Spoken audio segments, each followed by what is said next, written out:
ছেলেদের বন্ধুত্বগুলোতে আমি বরাবরই মুগ্ধ হই। ওদের বন্ধুত্বে না কোনো ভনিতা থাকে না, স্বার্থ থাকে না।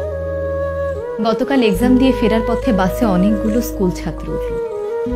দেখলাম ওরা একজন আরেকজনের ভাড়া দিয়ে দিচ্ছে, একজন আরেকজনের ব্যাগ ক্যারি করছে, একজন আরেকজনকে বলছে তুই যদি রেজাল্ট ভালো না করিস তাহলে কিন্তু ভবিষ্যতে এমন বাসের হেল্পার হবি।